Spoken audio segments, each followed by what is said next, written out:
I wanted to look into pop culture and look into some of the most notable examples of AI, of artificial intelligence, and really why we think about sentient AI and we think about this self-aware artificial intelligence when we initially think about AI.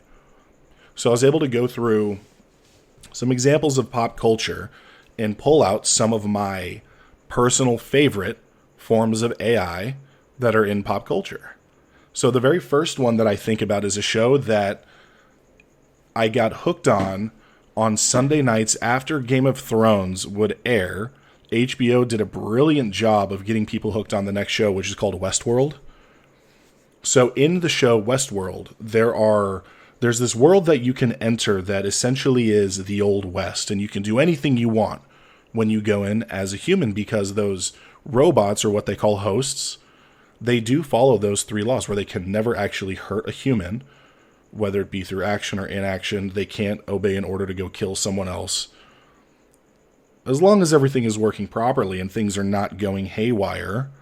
So the hosts, these robots, initially start as limited memory intelligence, where the robots have a very predetermined sets of things that they can do, but they can also follow up with memories that they've recently had while they're in the park. But eventually these robots do break out of all of the preset programming and they evolve into this self-aware, sentient AI. Very interesting show if you want to go check that out. I got a kick out of it.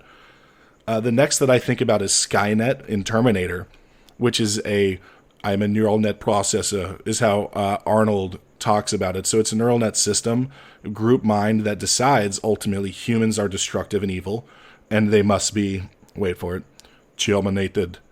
Ah, man. Yes, feel free to boo me. Go on my Instagram and let me know how bad that really was. The next one that I think about was a show that I used to watch when I was a kid called The Jetsons. And they have this servant robot named Rosie who cruises around, and she looks like a robot. She has kind of the red eyes, and she's always wearing the kind of scarf.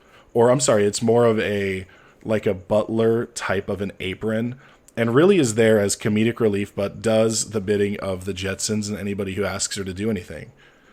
So really she's a service to the society that is the Jetsons.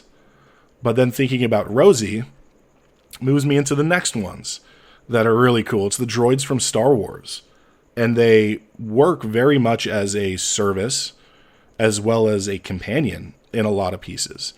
When you see the relationship between Luke and R2-D2, you can really see how these droids can become a part of a relationship with a person. After that, I move into the Borg from Star Trek, which is a race of cyborgs that act as a hive mind, as a collective unit to very much run amok throughout the star system, throughout the galaxy.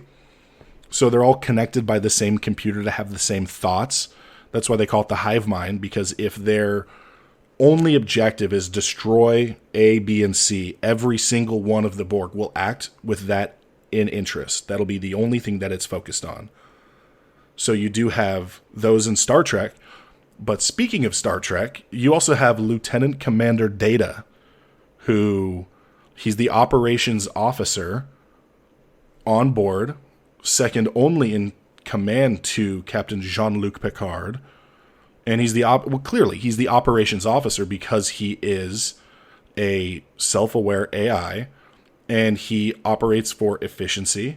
But what's interesting about this character, Data, is he both exerts authority, but also accepts authority and constantly strives for this self-improvement. Really, really good character that's built in to show you how, in the ideal world, can this self-aware AI integrate into a group of otherwise not computers, real people, or I guess in that case, people, humans, and aliens alike. After that, we have Kit from Knight Rider, which was so funny. Growing up, I would always watch episodes of Knight Rider on TV late at night, and I always think, oh, that voice is Mr. Feeney from a show, Boy Meets World, that I used to watch growing up. But it's a sentient AI car that helps solve crimes with David Hasselhoff and stop the bad guys, and always seems to be in the right place at the right time to say, hurry up, Get in, we got to go. So you have Kit from Knight Rider. Probably my favorite from this whole list, though, is this next one is Bender from Futurama. So Bender looks like a robot, but even though Bender looks like a robot, Bender has a range of emotions, right? Fear and anger. More often than not, it's lust and love and the desire and yearning to eat nachos and smoke cigars and drink booze. So that's Bender, but Bender is very much like Data from Star Trek, is seen as an equal member of society and is allowed to coexist with humans and aliens alike in this futuristic society. And then the final one that I pulled was Ultron from the Avengers movies and comics, developed by Dr. Henry Pym. Ultron ultimately turned against his creators and humanity as a whole and became one of the overarching villains from Marvel Avenger history. So those are all examples of AI when we think, what is AI? In pop culture, those demonstrate to us what AI is. All of those will be on their shows and movies designed to be interesting to people. If we were to use other types of AI, I cannot imagine it would be super enthralling and fun to watch a TV show about an arm that is picking up different types of blocks that are different sizes and sorting them.